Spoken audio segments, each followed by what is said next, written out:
This country been run by a brother goats. The greediest of all time. They have all a self and none of the mentality. The chorus is me. Bunch of pigs and goats running this best day. And the latest deception and its real is really cause for alarm. They're the greediest of all time. It is plain to see the true gang and give a damn about you and me. Even big supporters crying foul and shame at all these comrades dirty in the Labour Party name. Don't business about that as long as they pocket fat. Too bad who don't agree. The goat them say it's all about me.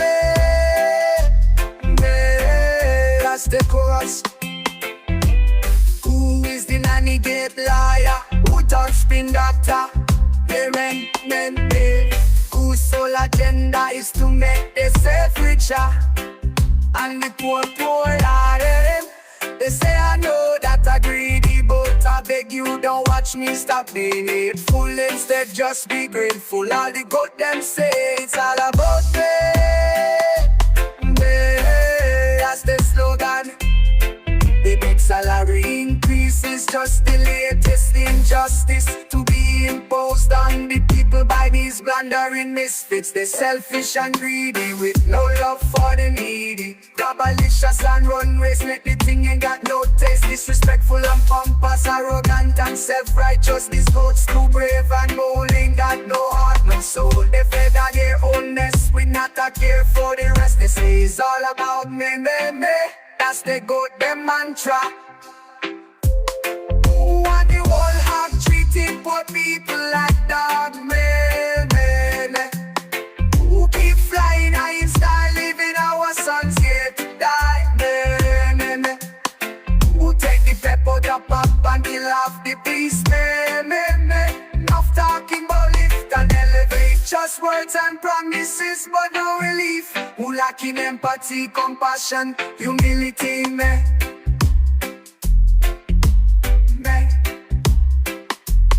Who think that shame, blame, rename is a sustainable strategy? Here they got them, but woe be unto these ghosts and vampires. For Ecclesiastes 5 verse 10 says, whoever loves money never has enough. Whoever loves wealth is never satisfied with their income. Firstly, not grievous evil under the sun. Wealth brought to the harm of its owners, lost to misfortune, so that their children have nothing to inherit. So let them carry on, God don't like ugly. Who playing, who fooling, who since June 2022, men. Who do the big bet and switch, divide the poor and the rich, men.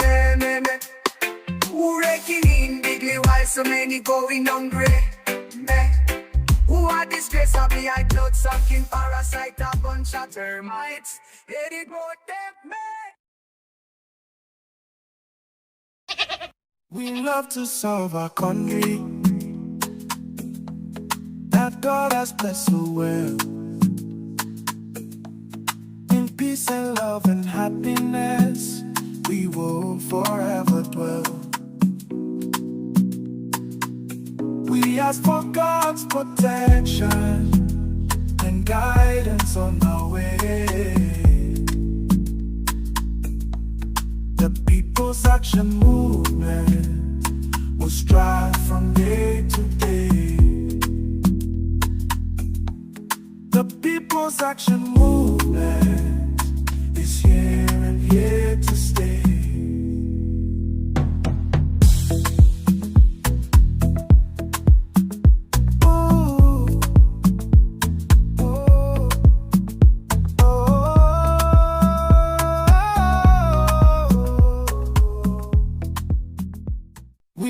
To serve our country. Hello everyone, welcome to another edition of Perspectives. Of course, this is a program that is brought to you by the People's Action Movement. We are a party in opposition in St. Kitts and Nevis, a party that is nigh 60 years old. We're going to be 60 years on January the 19th, I believe, next year. So it would be something to look forward to. But we're here tonight on Perspectives. And we've come full circle to another edition on crime. In fact, although this is episode 13, we can recall that for the last maybe 4 editions, or maybe over the course of 4 editions, we have been speaking about crime on this platform. Now, we know that crime has no boundaries, and it has touched and concerned many people. In fact, we seem to be on a steady march to the cemetery with young bodies of able-bodied, young, productive men who have just been snuffed out by violence. For our part, the People's Action Movement, we have literally been waving our red flag. And yes, red is part of our party colors. On this side, trying to get a seat at the table, literally. In fact, in January this year, around about the 18th of January, we sent a letter to the government of St. Kitts and Nevis asking them to allow us an opportunity to sit with them to see how we could share information. Of course, having had 4 members of parliament in government, in the last government, we agreed that it would be good to share information with them as it relates to some of the programs, some of the nuances of the program, and perhaps how, even if there was a name change, they can dovetail some of these benefits into the new program. Alas, that did not happen. But obviously, we are a party of action. It's the reason why action is part of our name. And so over the last several weeks, with the increase in crime and especially gun violence, our political leader, Natasha Gray Brooks, has made several statements by video. On just a week ago, she, along with the deputy political leader and the former political leader and member of parliament for number 5, Honorable Sean Richards, picketed government headquarters on Church Street with placards about the silence of the government on an issue that has reached crisis level. Later in the same week, we met with stakeholders, and they were kind enough to share some of what they think were quick wins with us as a party. Obviously, we are not holders of the keys to the treasury as an opposition party. And so we were basically looking for some solutions that may not cost a lot of money, but yet could be impactful. And then on Friday last, we met with the government on the invitation of the government at its national consultation. And so I've used that backdrop to show that as a political party, we have been doing our part, because often the question is, what are you going to do? What are you doing? And so we've been doing as much as our resources could allow us to do at this stage to find a way to at least bring this grim situation under control. This evening, we are pleased to have us join our conversation about crime. In fact, we don't necessarily want to talk about crime without context. And so we have invited Mr. Nubian Grill, who we first heard present at the stakeholders event that we conducted last Wednesday, about the genesis of some of the social programs in the last 2 years or more, or maybe it's more than 2 years, I think, during the latter part of the unity government.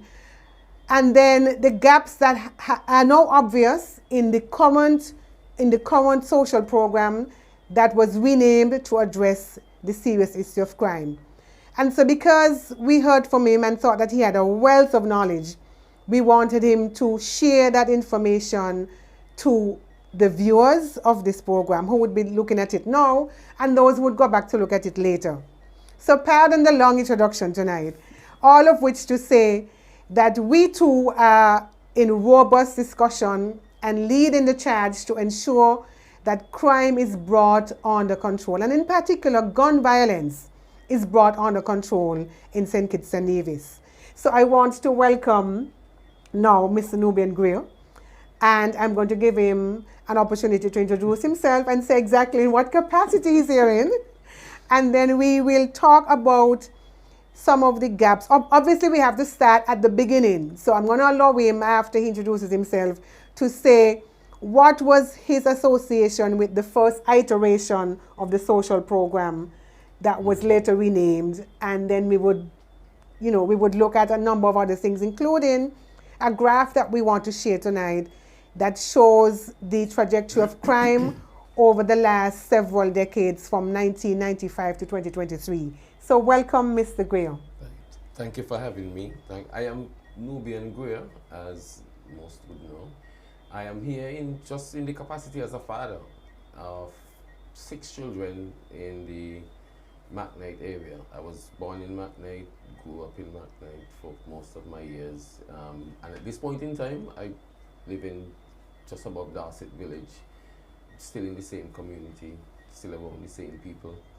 And as I said, just as a concerned citizen of St. Kitts and Nevis, and looking at where we are going and just being overly cautious and concerned, it's heartbreaking and heart-wrenching to see where we are after we recognize what the issues were and we found a certain amount of success in putting a program in place, what is dubbed the Peace Program, and seeing it decimated for no obvious reason. And at this point in time, the costs that we're paying right now for the decimation of that program, I don't think that you could tabulate a figure to accumulatively speak about what the population is paying right now for this ongoing gang violence that is happening right now, So I guess hopefully we could speak more into it, but yeah, I guess I could go into my initial involvement. Yes, I was just going to say that let's start at the beginning and so that we get a good understanding of how it is you know what you know. Okay. Well, it started out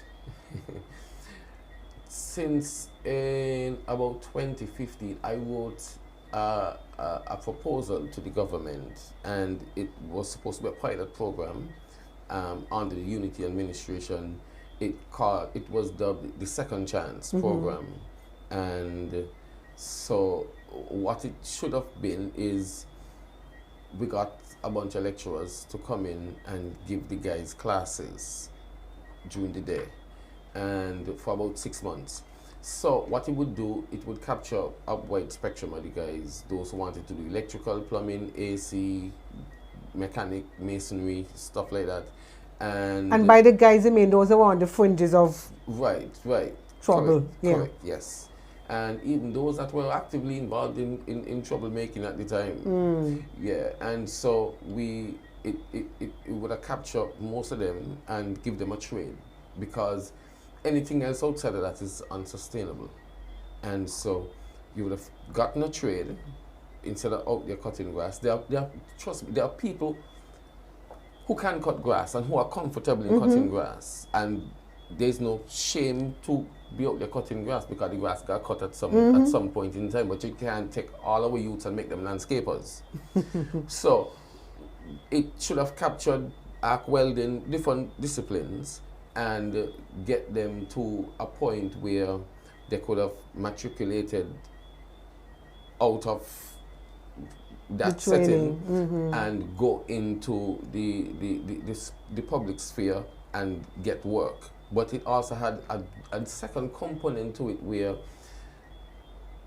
they would have been assisted in finding jobs. So we would have created like a hotline. So if you have an issue at your house or in your workplace and you wanted to assist in some way, you could call the hotline. Hey, listen, I have a plumbing issue. I want you to send a plumber for me. Where you located? I'm located in Sandy Point. So then the database would show you all those guys who did plumbing in Sandy Point, and they would dispatch somebody. You would give them a rating, and so that rating now would then you start to weed out those who are really serious and those who are not serious, because at the end of the day, you want performance. You don't want to pay for non-performance, or just somebody say, well, I'm an electrician, and so, well, you give me work, and, well, I do it however I want to do it, because I'm a young man and you gotta give me work.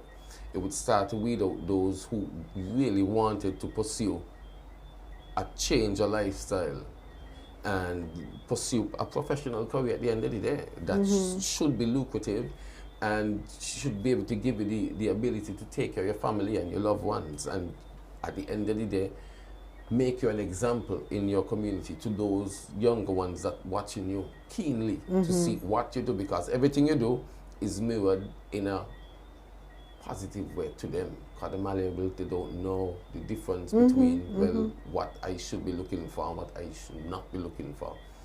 And so that was the first iteration, right, of what it was, and it was just in MacNight alone. But then in order to get tutors and guys to teach those programs, it take money, and so it just became into a regular step program with them doing cleaning and waiting, and you wait and you wait and nothing really happening. And then after a while, I was hearing about the conversations between two particular gangs and wanting peace and what's not, and the meeting finally came on, and I was not on island and was on the telephone, yo, that's a good thing, and what's that and what's not. And it caught the country off guard to the point where they were locked up over at the Marriott. They tried to meet at the Marriott, and they meet in a couple different places on the strip, and so that is when the country was aware that, wow, something was happening. And so afterwards, then the conversation starts, and then the certain parts of the government got involved, and I got, because it's a 24-hour job. Trust me, when you look at it, you got babysit some of these guys, because there was little petty conversation that could flare up and escalate and blow out like a volcano, and you got to step back and check, well, so we get here. How we got here? We was just here yesterday, and how we backslide and reach all the way back down to this today. So we got to start from zero. So you recognize that you always had to be there, you had to be present, you had to be on it. In order for it to work, you had to be on it and having a lot of conversation, a lot of frank conversation, and say, hey, listen, you're wrong, and you're right. But the way you responded to him, even though he was wrong, you could do it different. Yeah. And so it's a lot of acrobating and Jimmy shifting and, as I said, babysitting the situation for it to get off the ground properly. And so after recognizing that it was working in certain areas, then we looked at, well, why just leave it just for town alone? Obviously, there are problems in the countryside. Obviously, there's problems in Nevis. So, but let's deal with St. Kitts first. And we went from village, went all the way, come back around to Canary. You understand? Bringing everybody together, giving them a seat at the table so they could express the issues and how they were marginalized, and try to bring them around. And because it was something that caught everybody off guard, you didn't have a proper structure to it. And a way in which you say, well, listen, we can go about it this way, that way, and that way, and that way, and that way. Every day, it just morphed into something different. So it was very organic. Yes, and didn't have as I said, didn't have a structure to it. And so, a lot of things in hindsight, you sit down, but we could have do this and you could have do that. Yeah, that's hindsight. But in dealing with so much persons, something new, something that you saw had the potential to give real results and real answers to the plight we were facing here in St. Kitts, bringing us down from the murder capital to a normal country that you could go and feel safe, was exciting. You know, you found an avenue for meaningful change for the guys. You are so right. Let me tell you, it shifted the atmosphere in St. Kitts. Correct. There was a shift. I mean, suddenly people were feeling easy. People, I don't know, it is hard to explain if you didn't experience the two phases. Yes. right? So that what led up to that shift, and then when you got to that place where, well, suddenly it's been a long time since I hear about a murder. It's been a long time. Yeah. And you know, I think that we missed the opportunity there, like you say. I mean, to I don't know, maybe to build this structure to encase that into something that really at this stage should have been getting better. Yes. Yes. But one of the things that I'm glad that you said, because I think when you made that same point at the stakeholders meeting a few days ago, most of us were surprised that effectively you were saying that this coming together, as it were, was initiated by the persons themselves. And I don't like to use labels because if you tell me I'm bad, I'll remain bad. Exactly. You know, so I really don't like to use labels for people. But it was an eye opener when you shared that it was the very people who were perhaps, you know, part of the troublemaking that initiated this whole thing. Yes. So that happened, and then it probably morphed into something that had a little bit more structure. Yes. and was renamed. So take it up from there. Yeah, and so we had essentially all of the so-called gangs in St. Kitts and at a point in time Nevis having conversations, and because it was so much years not being able to come in certain areas, not to be able to converse with certain people, not be able to, you personally, walk in town and feel free. I remember when we had the first, what we dubbed the first peace concert down in McKnight,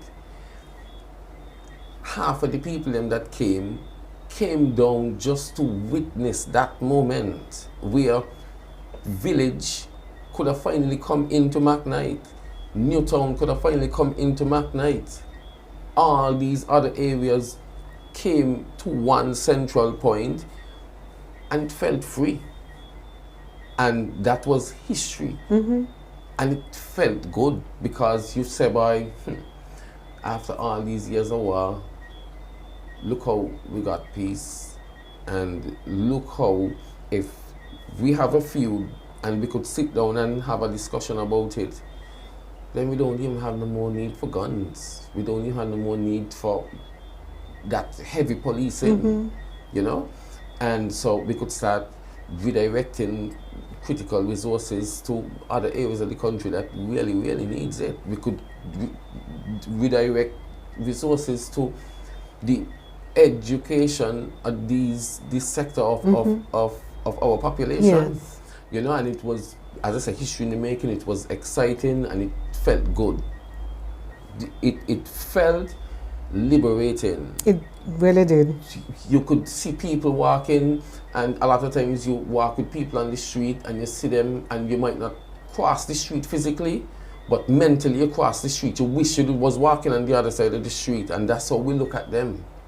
That's how we picture them, that's how we categorize them, and we want, you see that man there, don't come like he, you know, because it's only death and destruction he can bring. But what if we had something like we had before, where everybody become productive at the end of the day? Everybody have something positive to contribute. You might not be a lawyer, you might not be a doctor, you might not be an engineer, but you could be a good carpenter, you could be a good plumber, you could be a good motivational speaker based on your past experience. You could start gearing the youngsters to something else, because unfortunately the youngsters nowadays romanticize criminal activity. Hold that thought.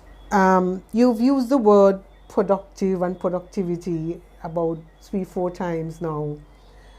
And I take it that these young men, when the program became formalized, had jobs that they were being paid for. Is that the case? Yes.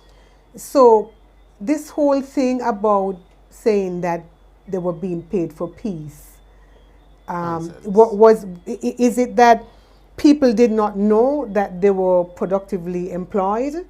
And on top of that, the apprentice type program that you spoke about early on, that preceded the formalizing of the program, was there any credit given for that, so that when they transition into the formal structure, there probably were people who came behind them who could have gone into this, or people who weren't part of it initially. Did that program remain in place? That apprenticeship? No, but it never even, that apprenticeship part of it never even kicked off. Yeah, as I said, waiting on resources and trying to put it together, it never really kicked off. So before the peace, it was that, and it just was a step program that the guys used to come down the garden, clean and do different things in the community, and they got their regular step wages for that. Okay, so it's formalized now, and they're doing stuff, and they're being paid. Right, they were being paid to clean the community. Yeah, and yeah, so that stayed at just being a step program with a group of guys in the community, and it just remained as that. But once or twice, there was a young lady, I can't recall her name. She came and she was using the football stadium, one of the rooms downstairs, to teach some of her peers how to do nails and hair and different things. But it was just like 1 or 2 random times. But the formalization of that aspect of it, getting training, getting accredited, never really kicked off. Getting resources together, getting the correct ears to listen to you, it didn't work. The productivity now, they were being, even before peace got formalized, they were being paid to do work in the community. What happened after peace got formalized is that you had much more persons involved from all around St. Kitts and Nevis, and they were being paid to do the same thing. I always look at it like this. If I come and I offer you this cup of water, or I put the cup of water there and say, listen, that cup of water belongs to you. And at the end of the day, you choose to put a monetary value on it and say, well, listen, thanks for this seat here, see something here. You didn't pay me for the cup of water. You compensated me for whatever value you put on the cup of water, and that is exactly what happened.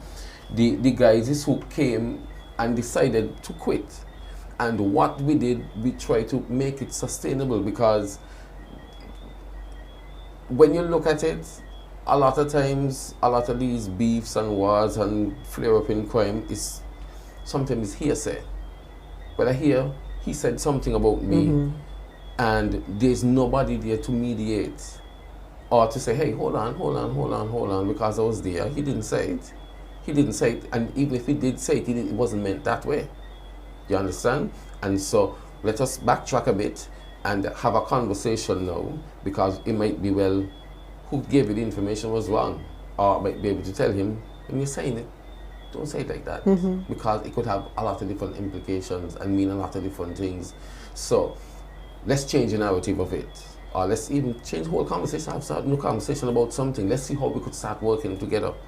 And so, because we know the importance of maintaining peace and the value that you could never put on having safer streets and a safer community, it was all hands on deck, and trying to provide a sustainable source of income for these guys, because you must replace it with something. If I accustomed to extort people and sell drugs and do a lot of illicit crimes in order to feed my family, then what do I do? When I say I put down my guns and I put down my criminal activities, my children them still gotta eat, and I still gotta eat, and my loved ones them still have to eat at the end of the day, and I still gotta buy school books and uniform. So you still had to find a means and a source of income for these guys. And so they were paid to work. It was not being paid For peace. For peace. I can't put a dollar figure on The price of peace. correct. So let's say I am upset with this gentleman here, and he killed one of my friends or killed one of my family. What's the dollar value on my family member that you could pay me not to kill him?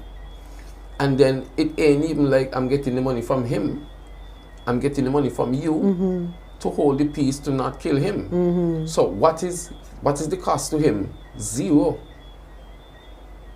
So you ain't paying for peace. The government or those involved in the payment for these guys for the work they were doing were never paying for peace. They never paid for peace. And that's the fact of the matter now.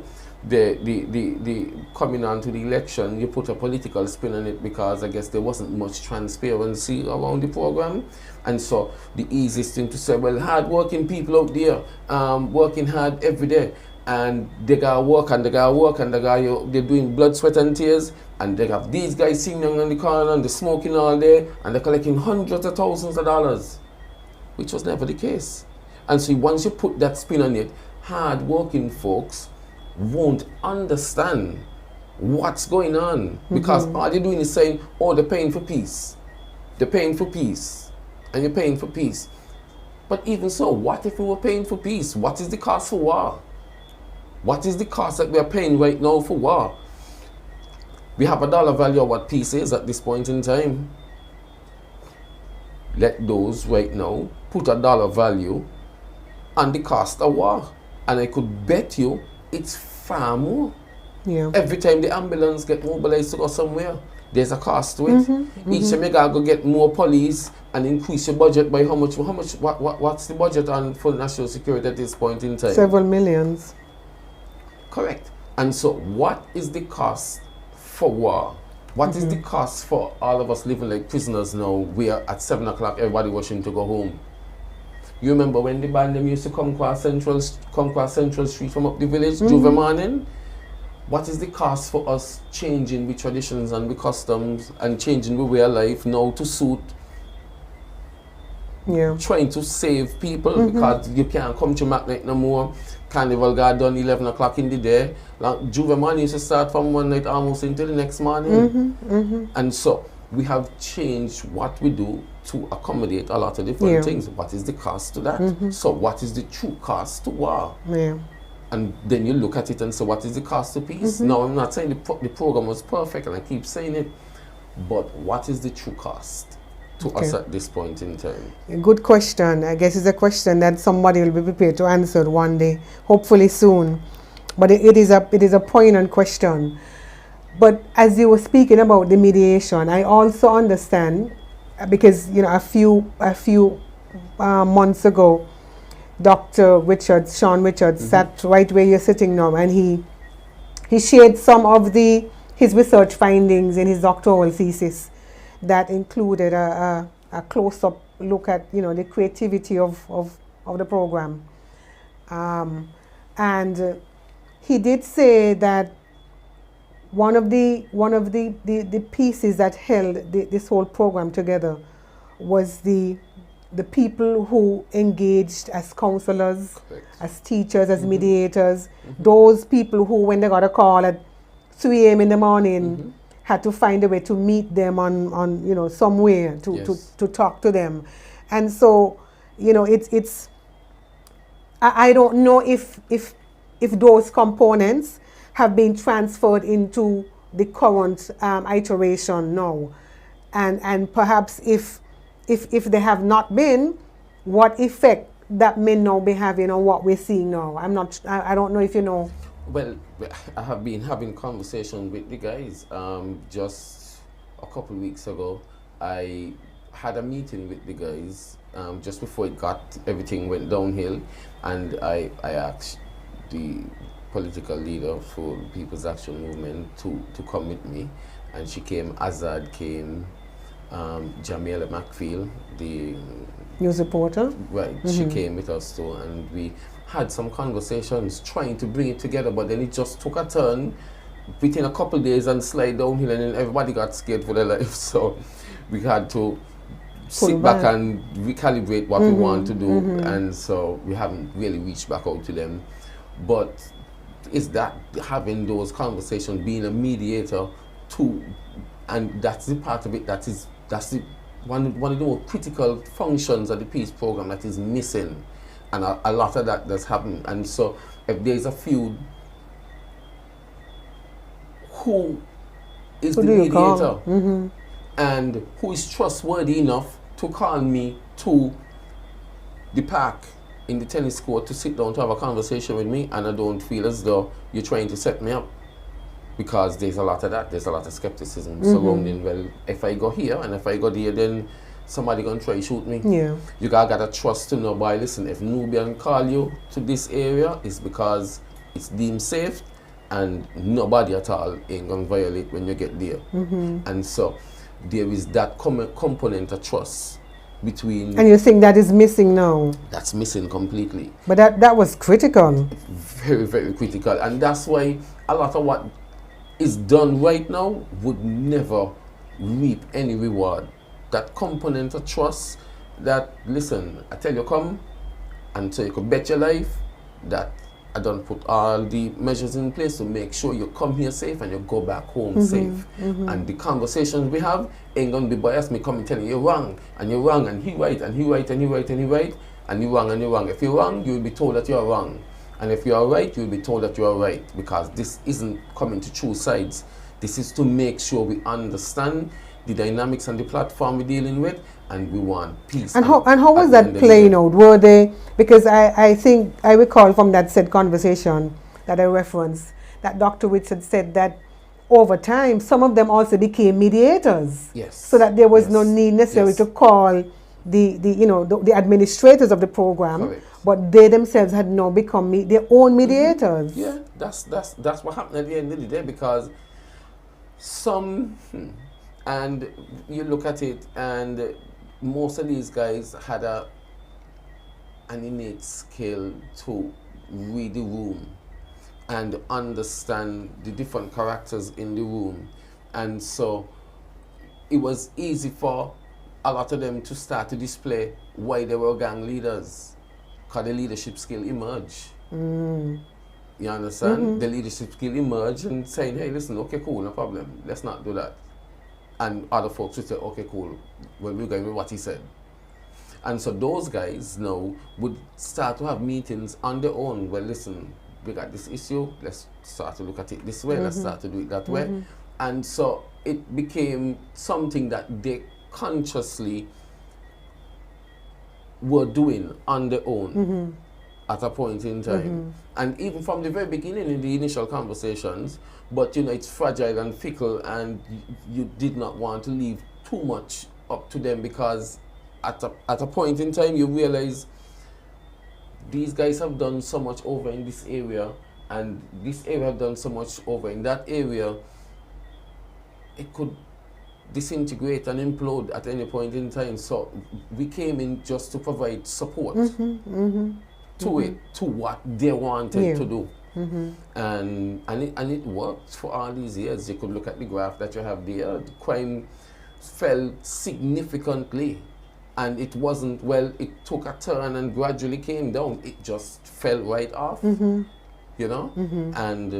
some people might say, well, yeah, you were paying for peace and you was doing this and you're doing that, but I believe at the end of the day it was worth it. It definitely worth it after all these years from about 1995 to 2016, 17, 18, around there, somewhere about. We had high crime, and you could look at it and say, boy, we only have high crime under a particular administration, and by the time the administration lose, then you have low crime, and then you have higher crime again at this point in time. But to me, it's a lot more than that. I want you to well, we're going to talk about, perhaps if there's a correlation between joblessness and crime. But before we get there, I think at one point in time during the program, during the first iteration of the social intervention program, there was a gun amnesty. Yes, I want you to talk about what that yielded, and juxtapose that against the one that just happened to see perhaps what was the difference, because surely, you know, again, and you know, we're here to talk about the gaps, and sometimes we reinvent the wheel, and we reinvent the wheel and get the worst. yes, yes. If my memory serves me correct, the gun amnesty program back then, we got 31 firearms off the street, and the one that was done probably a few weeks ago, they got one firearm. And so you could see the difference. Back then, there's a lot of things. Back then, you basically had no need for it. I mean, if we are good, then you don't have a need to be walking around or even purchasing firearms.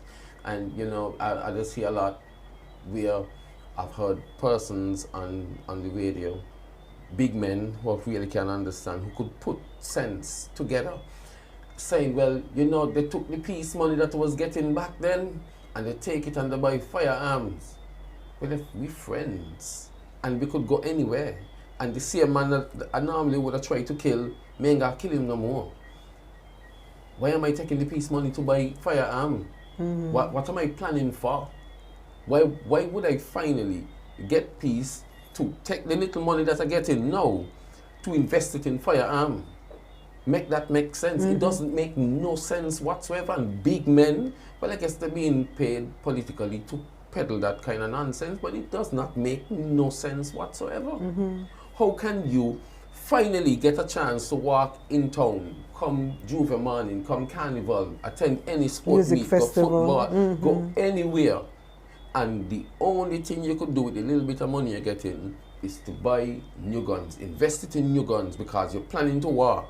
You're in peace, finally. And you are planning to war. So you're buying up a lot of firearms and a lot of guns and a lot of bullets and everything.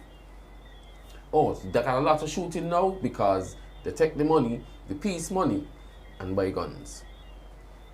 No sense. Yeah. No sense whatsoever. And big men go on the radio and go on platforms and say that. And I guess in the absence of the truth, then lies will prevail, and nobody's there saying, "But listen, that make no sense. Stop talking nonsense." And so it sounds like the truth because you ain't hearing anything else behind it, you know. And it is sad. Listen, a lot of those guys open businesses. I was just about to ask about that. They open businesses. They started smaller ventures. Did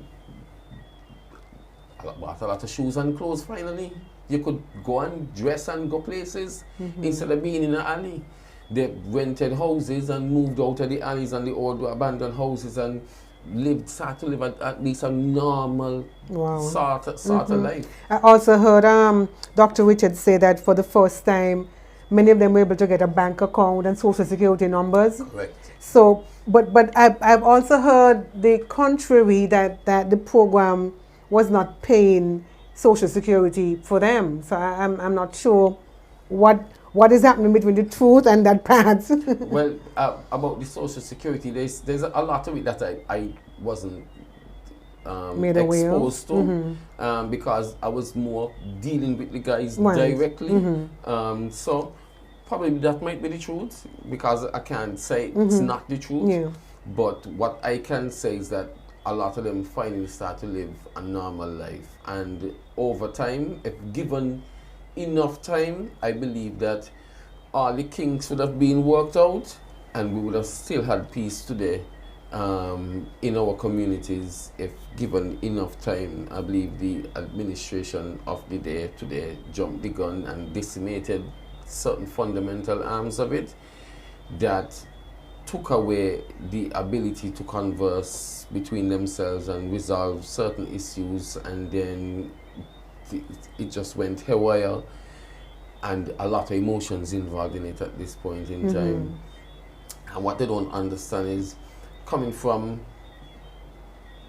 living in an alley, not afraid of death, hell bent on badness, it ain't much aspirations. And me and you might look at it in a complex way. Well, I wouldn't do that because I'm afraid of the repercussions.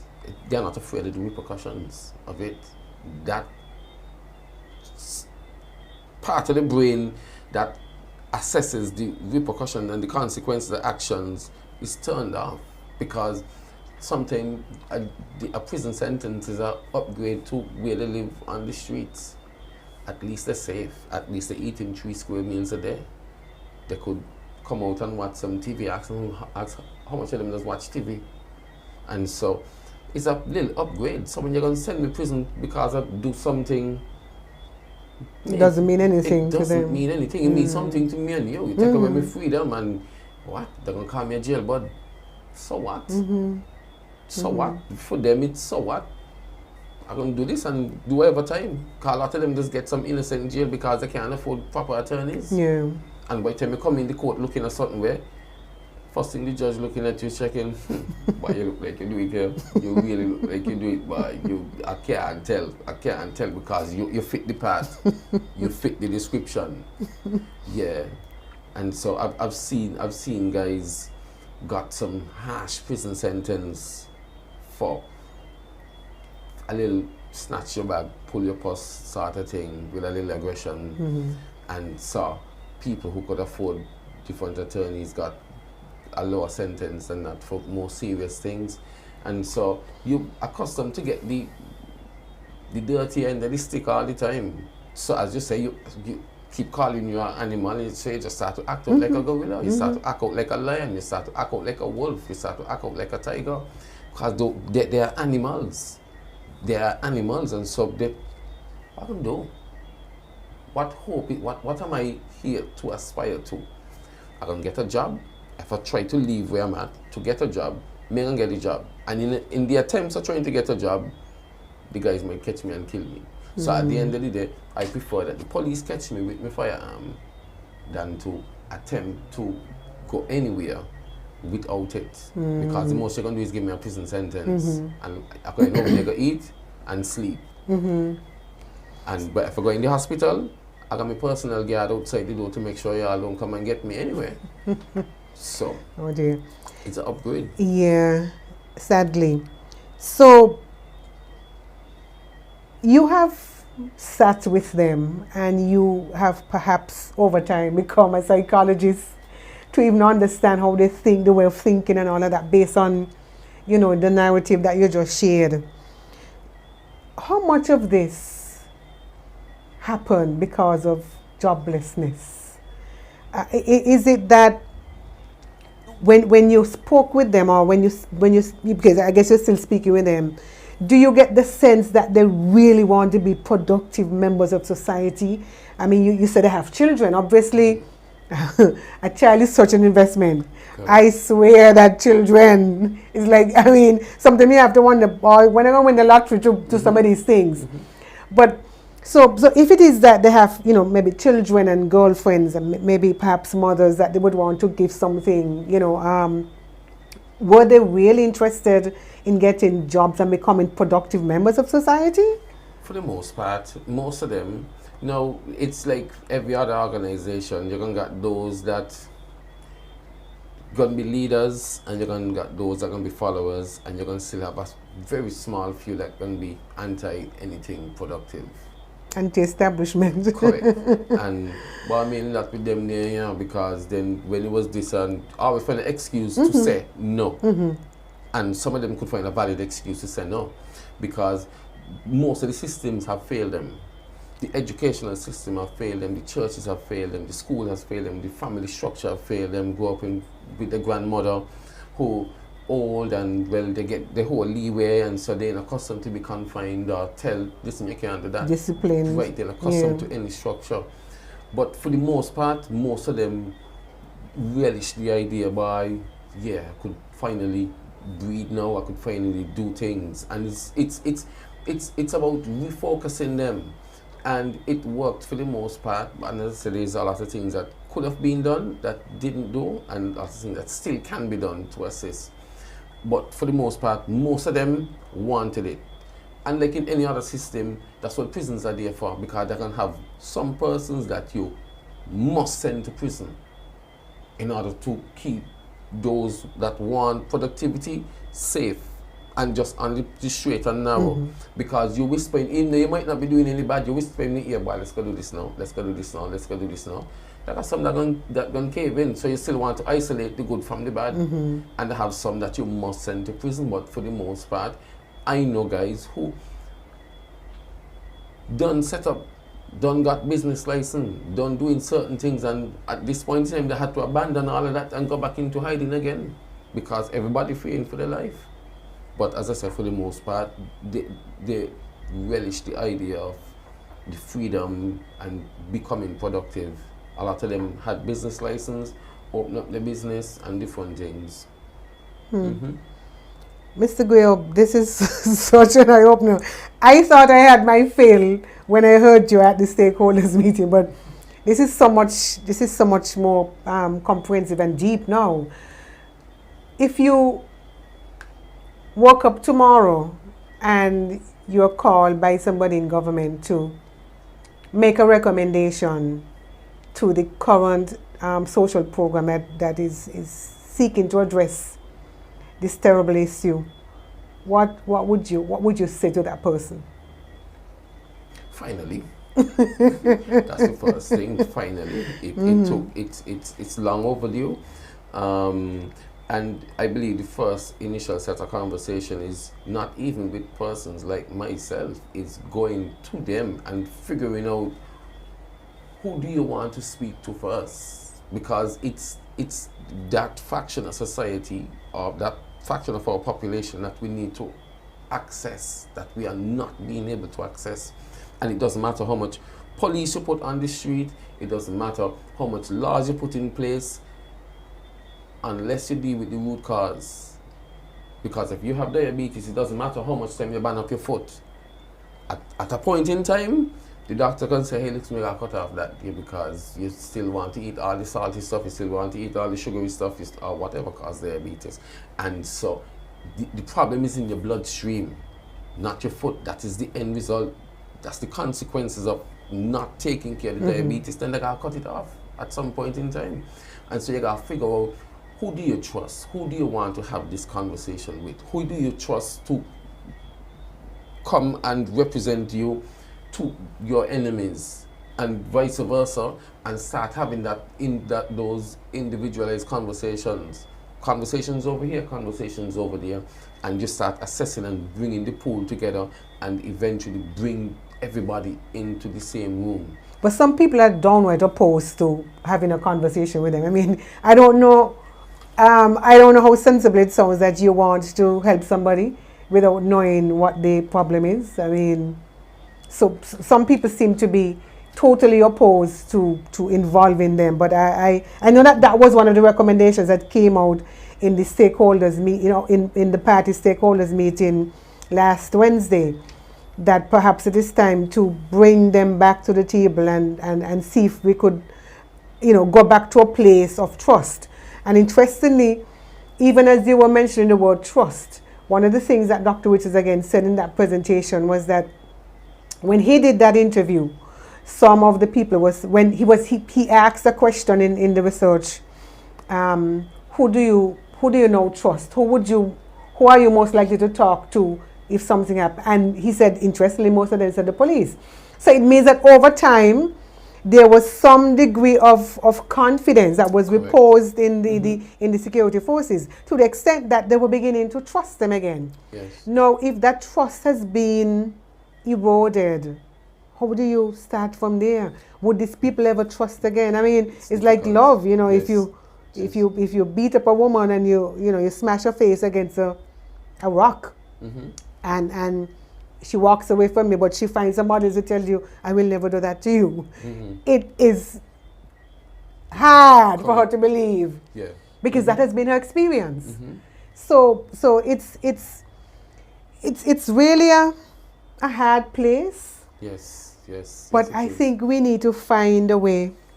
I think all of us want to find a way to go back to those 2 solid years. And I am not a statistician, but I would think that if a program was showing signs of positivity, in as much as there were shortcomings, you really ought to have allowed it a little time to work Yes. before you say, you know what, done with this, let's start over again. And perhaps that was the mistake. Well, it not perhaps was, it is the mistake, and we're paying for it dearly at this point in time, because there was no reason for us to be here where we are at. No reason. And a lot of time our pride and our ego does get the best of us and cause us to make blunders like these, because it is a blunder. Because if you come in and make, if I come and all of a sudden take possession of the house that you're in and everything is fine, and then after a while I see everything start going haywire, it shouldn't take much for me to come back and say, hey, listen, this ain't working, that ain't working, that ain't working, tell me what was going on here. And that is the part that is missing. Nobody ain't coming back and saying, hey, you all had the program running, tell me what was going on, tell me how you all was dealing with it, tell me how can I maintain this thing. And nobody asking those vital questions, and I guess everybody's too big, and well, you is a PLP or you is a PAM, and I don't want to hear anything from you all, and I is a labor, and let me just stick to my guns on this, because if once it involves the lives of persons in the community, then you shouldn't play with it. Politics should be out of the window. That's why the last forum they had there wouldn't reap any results. You hear most of the things you hear in cameras and putting more police. That's after the planning of the crime, and the crime has been executed. You're hoping that police go and catch them. You're hoping the CCTV catch them after it. Does that deal with the wanting to commit the crime and preventing it in its root? No. That's after you're gone and you done bust your gun and what's not, and coming back, you hope that the CCTV catch them. I still hate you. And all I need to do is, the police gotta do their job, so I ain't vex with the police. The CCTV cameras up there, so I ain't vex with them neither. All you gotta do a job, all you gotta catch me, because I am on a mission. And that is what it is. I am on a mission to exact revenge because of how I feel and my emotions and what's not. All your job is to catch me, and my job is to do what I gotta do. So everybody gonna do their job here right now. And so it does not solve the root cause of it. And going back to what we said earlier, it's just getting back to that point where everybody feels safe, everybody feels comfortable, that we could start initiating those conversations again. Because trust me, everybody losing in this war. And right now, to how the war is, innocent people getting caught in it. What's the cost of an innocent life? Even if it was paying for it. We wasn't paying for it. But even if it was paying for it, what's the cost of an innocent life? Who is next? Who's next? Mm-hmm. And there is a question that we gotta ask yourself. And if we were serious about it, I know police officers who wasn't at that stakeholder meeting that played an integral role in it. I know other persons who played critical roles in this thing that wasn't at that meeting. You understand? I've been hearing PLP wasn't invited to the meeting. Persons like Glenn Harris played an integral role in this. We are there. I was not invited. I know police officers, as I said, that played integral role in this thing that wasn't there. Other persons in the community wasn't there. Mm-hmm. People that could actually go to these guys' home right now and say, hey, I want to talk to you. And they sit down and have a conversation with you. Weren't invited. So where do we go from here? So we will get the same amount of results like the amnesty that they had the other day. It's just fluff and talk and, well, spend some money to decorate some tables and drink some punch after the meeting. But real results, shame and see it. So you're saying to see something that has real teeth, there needs to be a conversation with everybody. Yeah. With everybody, and especially those persons that made it happen. Those persons that was integral in it to make it happen. And the longer you wait, the worse it's going to get. The longer you wait, the more damage you're causing. It's like you have a dress, a nice dress, and the longer you wait to stitch it, and the tear keep going up, you guy use more thread, the guy use more resources, the guy use more effort to get it come back to where it was in stitching it back together. And this is what happening. More emotions involved. More family members are dying. More brothers, more sisters, more kids are dying. So it gonna just have this negative spin to it that gonna just run out of control, because it keeps getting out. So I could understand if, as gang members, you kill me because you did something to me, but how can I now understand when my sister was just walking home and you kill her?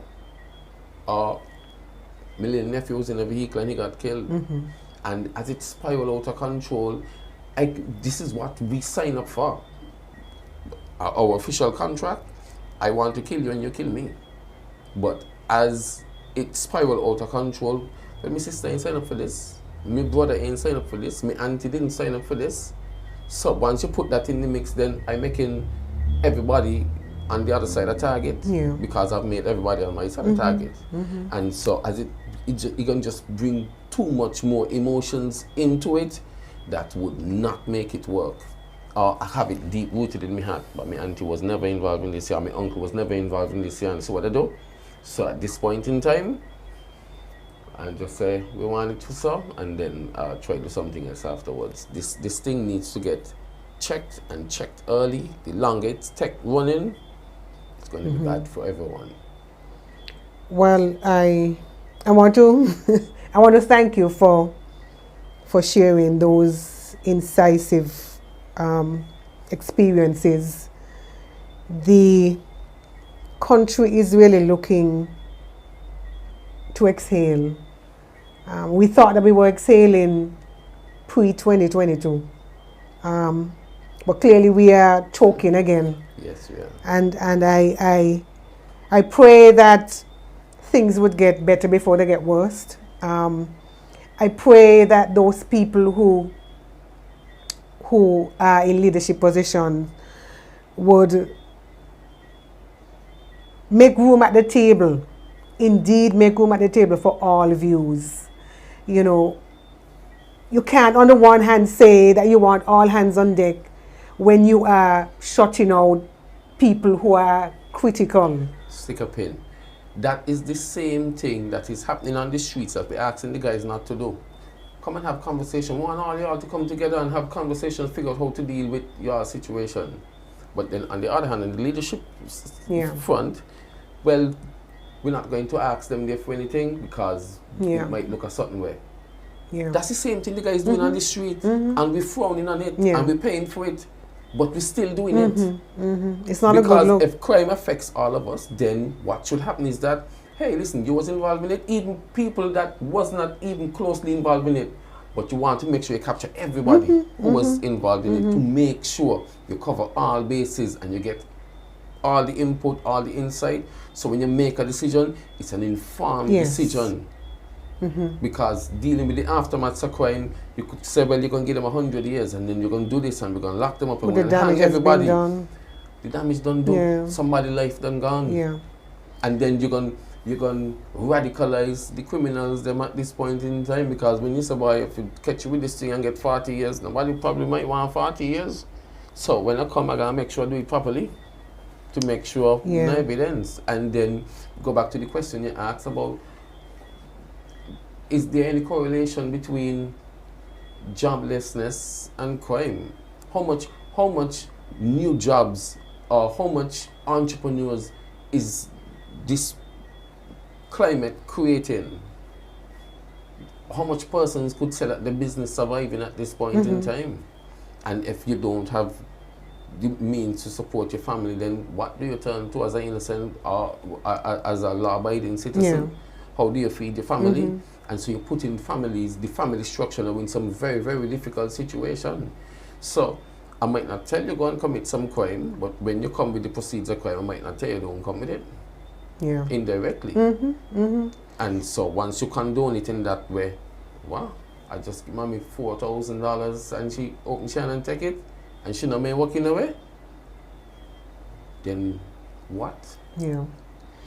It's an uneasy situation, and I think that it requires so many things, including divine intervention. I'm a praying woman, and I certainly hope that we would soon see some change of hearts and minds on every side, and there would be a coming together eventually, and an understanding that for a lot of us, there's only one place we call home. Yes.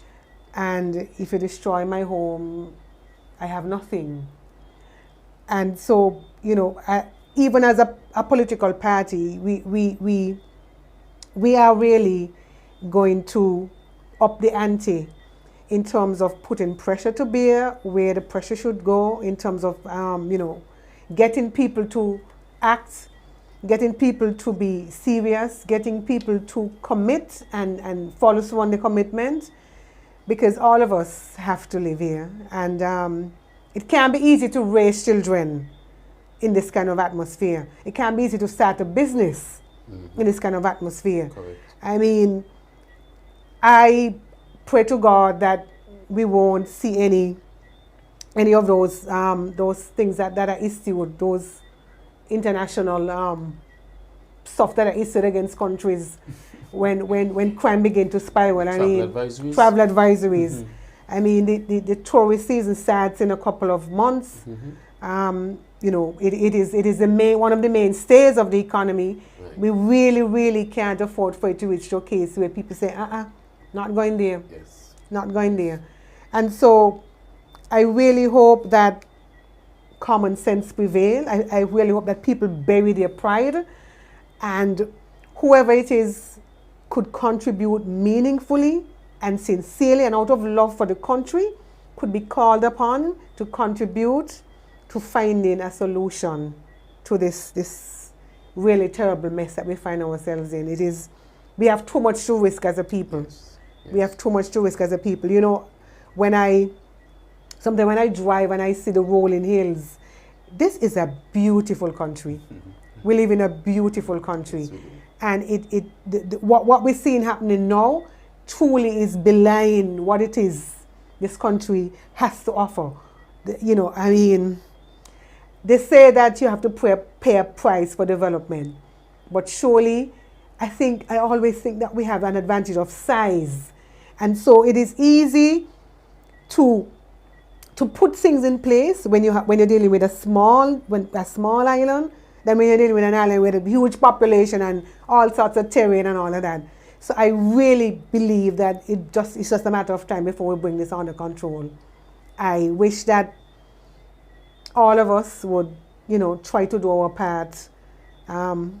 We need more love. Love, yes, love covers a multitude of sin. Yes. And so, we need to understand that, we're just passing through, and we don't need to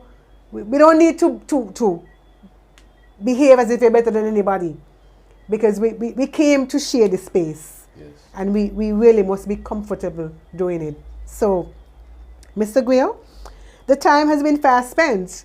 I want to thank you so much for sharing. No problem. I'm going to go home now to look forward to the comments, because I'm sure a lot of people have not heard before some of the things that you have shared tonight, and they have now gotten a new perspective. In fact, the show is called Perspective. Yes, exactly. And so I hope that that now each of us who have seen it would reflect inwardly on how we can do our part to make small changes, yes, but cumulatively could be big differences.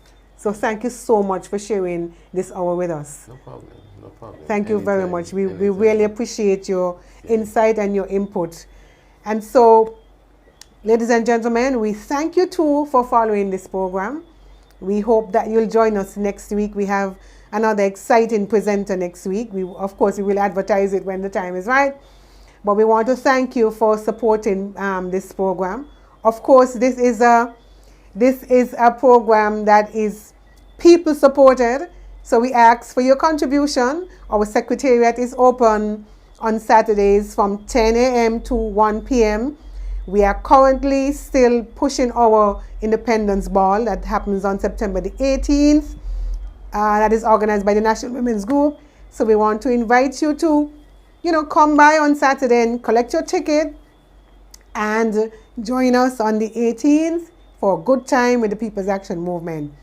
We'll see you again next Thursday for another edition of Perspectives. Until then, we wish you well and please be safe. Thank you for viewing. We'll see you next time. We love to serve our country that God has blessed so well. In peace and love and happiness, we will forever dwell. We ask for God's protection and guidance on our way. The People's Action Movement will strive from day to day. The People's Action Movement is here and here to stay.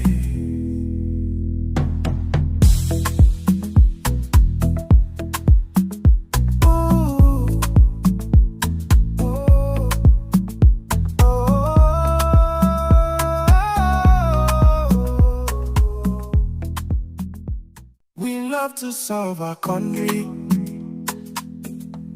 that God has blessed so well.